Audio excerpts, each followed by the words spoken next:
आज जो मैं आपके साथ रेसिपी शेयर कर रही हूँ ना, वो बहुत ही सॉफ्ट और नरम बन के तैयार हुआ है। बहुत ही माउथ मेल्टिंग है और टेस्ट तो इसका अमेजिंग लगता ही है। अभी बिहार में ना बहुत ठंड पड़ रही है। अचानक से जो चक्रवात आया है उसकी वजह से बिहार का टेम्परेचर बहुत डाउन हो गया है, तो बहुत ठंड अचानक से बढ़ गई है ना। तो ऐसे में ना ये रेसिपी मुझे बहुत पसंद है खाना, और ये बच्चों को भी पसंद आती है। जो पैनकेक है वो बच्चे बहुत खाते हैं, पसंद करते हैं। लेकिन आज मैं उनके लिए ये देसी पैनकेक की रेसिपी लेकर आई हूँ, जो हमारे बचपन में बहुत मिलता था हमें। खास करके हमारे स्कूल जाने के वक्त लंच में हमारे माँ जब जल्दी जल्दी में कुछ बनाना रहता था तो यही आपको देसी पैनकेक हमें बना के दे दिया करती थी, और हम बहुत इंजॉय करते थे इसको। तो इस रेसिपी को बनाने के लिए ना ले लेना है गुड़, और गुड़ को पहले तो हम अच्छे से इस तरीके से चाकू की हेल्प से कट कर लेंगे, या फिर आप ग्रेट भी कर सकते हैं।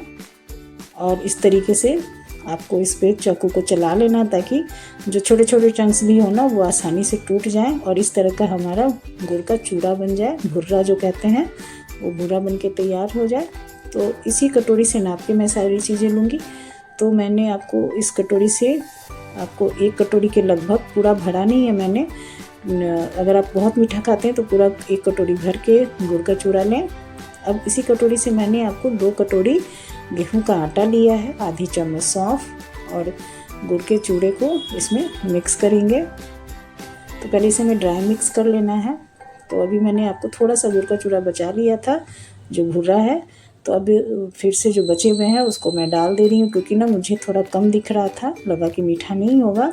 क्योंकि मेरी माँ एक ट्रिक बताई थी कि जब हम कुछ इस तरह का पकवान बनाते हैं ना, तो चीनी या गुड़ जो है मिठास इसकी अच्छी आएगी या नहीं, इससे पता चलेगा जब आटे से वो थोड़ा थोड़ा झलकना शुरू हो जाएगा। जैसा कि आपको वीडियो में दिख रहा है, छोटे छोटे चंक्स आपको गुड़ के दिख रहे होंगे ना, तो ये बताता है कि आपको जो मिठास है वो अच्छी गई है, जो गुड़ है वो परफेक्ट गया है, तो इससे अच्छी मिठास होगी। अगर आप थोड़ा ज़्यादा मीठा खाते हो ना, तो 1 से 2 चम्मच इसमें गुड़ का जो चूरा है, या चीनी से बना रहे हो तो 1 से 2 चम्मच एक्स्ट्रा डाल लें। और देखिए मैं आपको हाथों पे लेके दिखा रही हूँ इसके चंक्स को दबा के, कि देखिए जब ये दिखना शुरू हो जाए ना आटे में, तो समझिए कि एकदम परफेक्ट आपको मीठा हमारा जो पकवान है वो बन के तैयार होगा। तो अब मैंने इसे अच्छे से मिक्स कर लिया है। तो अब बारी आती है इसके बैटर बनाने की। तो आज जो बैटर मैं बना रही हूँ वो दूध से बना रही हूँ। तो यहाँ मैंने लगभग 2 ग्लास रूम टेम्परेचर वाला दूध लिया है। अब इसे धीरे धीरे डाल के आपको इसे मिलाना है, मिक्स करना है। एक बार में दूध बिल्कुल भी ना डालें, नहीं तो क्या होगा कि आटे का लम्स बन जाएगा, और फिर हमें इसका एक स्मूथ सा बैटर बनाने में बहुत कठिनाइयाँ होंगी। बहुत देर तक मिक्स करना पड़ेगा, और हमारा जो पैनकेक है देसी पैनकेक वो भी अच्छा नहीं बनेगा।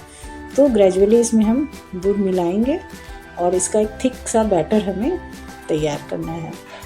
तो धीरे धीरे करके दूध को थोड़ा थोड़ा करके डालेंगे, और इसे विस्क से मिक्स कर रही हूँ, ताकि जो गुड़ है वो भी अच्छे से मिक्स हो जाए, मेल्ट हो जाए इसके अंदर।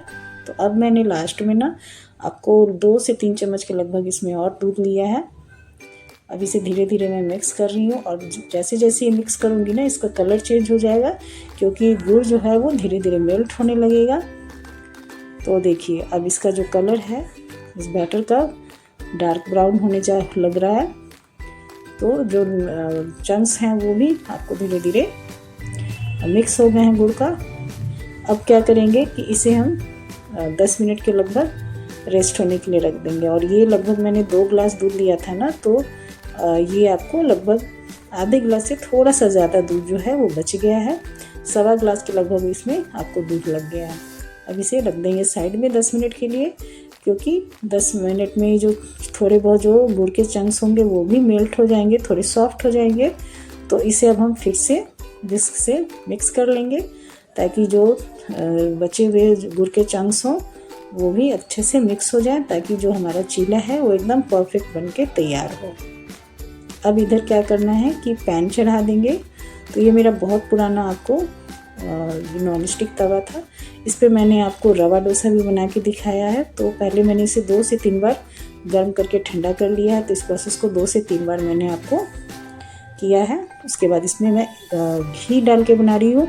गुड़ वाली चीज़ अगर घी में बनाएंगे ना तो बहुत ज़्यादा अमेजिंग टेस्ट आता है। तो अगर पॉसिबल है, या आपको घी पसंद है तो ज़रूर बनाइए। अगर नहीं पसंद करते हैं घी को तो आप इस जगह जो भी आप ऑयल यूज़ करते हैं उसमें बना लीजिए। अब इस पर मैंने थोड़ा सा आपको तिल भी डाल दिया है। तिल से ना बहुत अच्छा फ्लेवर आता है। और देखिए कुछ सेकंड बाद ही चीले पे ना आपको डॉट्स दिख रहे होंगे। तो 1 कड़छी लगभग मैंने इसमें चीला का वो जो बैटर है वो डाला और इसे राउंड राउंड थोड़ा सा घुमाया। जितना बड़ा आपको शेप चाहिए, साइज़ चाहिए, उस हिसाब से इसको आप बड़ा कर लें, मतलब उतना दूर से फैला दें। तो मैं बहुत ना पतला ना बहुत मोटा बना रही हूँ। माँ तो मेरी हाथों से ही बहुत पतले पतले चीले बना लिया करती थी। अब इसे 2 मिनट ढक के पकाएंगे। 2 मिनट के बाद लीड को हटा देंगे और इसे बिल्कुल आराम से आपको धीरे धीरे स्पैचुला से निकालेंगे और इसे फ्लिप कर देंगे, पलट देंगे। और ये देखिए इसका कलर जो है कितना अमेजिंग आया है, एकदम डोरा केक की तरह लग रहा है। और ये बहुत अच्छे से आपको मतलब बनता है। बच्चे इसको बहुत इंजॉय करते हैं। मीठा मीठा तो होता ही है, साथ में सूंधा सूंधा घी और गुड़ का जो फ्लेवर है बहुत अच्छा आता है। अब इसे पलटने के बाद हल्के हल्के स्पैचुला से दबा दबा के दोनों साइड हमें सेक लेना है। और ये देखिए इसमें से ना घी और तिल की खुशबू जो है मीठे की मतलब गुड़ के साथ ना बहुत अच्छी आ रही, बहुत अमेजिंग इसका आपको अरोमा आ रहा है। अब इसका मैं आपको फिर से एक और आपको दिखा देती हूँ। तो मैंने यहाँ पे डाला 1 चम्मच घी और जो तवे पे पहले से तिल थे ना उसी में मैंने दोबारा से ही घी डाल दिया था। मैंने ऊपर से आपको अलग से तिल इस पर नहीं डाला है। अब 1 कड़छी इस पर आपको चीला का बैटर डालेंगे और इस तरीके से सेंटर पे घुमाते हुए चारों ओर ले जाएंगे, जैसा कि हम डोसा बनाते हैं। तो डोसा को हम बहुत पतला करते हैं, इसे हमें ज़्यादा पतला नहीं करना है। तो जितना बड़ा आपको साइज़ चाहिए उस हिसाब से हमें उतना दूर से फैला देना है। 2 मिनट के बाद इसे लीड को हटा दें, 2 मिनट ढक के पकाएंगे। और उस वक्त मैं इसमें तिल डालना भूल गई थी, तो अभी मैं डाल रही हूँ और स्पैचुला की हेल्प से दबा दे रही हूँ हल्के हाथों से, ताकि तिल इसमें अच्छे से चिपक जाए। अब इसे आपको 1 से 2 मिनट सेकेंगे, फिर इसे स्पैचुला की हेल्प से, जैसा कि आपको वीडियो में दिख रहा है, आराम से, अगर पुराना तवा है ना तो इस तरीके से धीरे धीरे से निकालेंगे।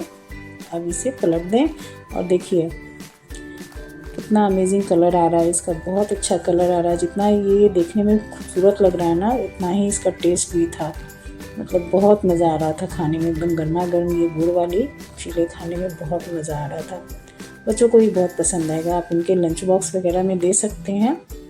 अब ये इसे हल्के हल्के दबाते हुए दूसरे साइड से भी हमें सेक लेना है। और मैं आपको नज़दीक से दिखा दूँ, इसमें ना जालियाँ नज़र आ रही हैं, तो इसका मतलब है ना कि बहुत अच्छे से पका है। तो 2 चीज़ इसमें है कि ये बहुत अच्छा पकेगा, क्योंकि जब हम बैटर डालेंगे तो उसके ऊपर डॉट्स आ जाएंगे और जब हम पलटेंगे तो पीछे वाली साइड में जालियाँ नज़र आएंगी। तो ये हमारा बनके तैयार है। और जब भी मैं चीला बनाती हूँ ना तो इस बनाते वक्त बचपन की एक इंसिडेंट है वो अक्सर याद आती है, मेरे और मेरे भाई के साथ जुड़ी हुई है। कि जब मैं छोटी थी तो एक बार मैं इसी तरह मैंने व्रत किया था और मैं चीला बना रही थी शाम के वक्त खाने के लिए।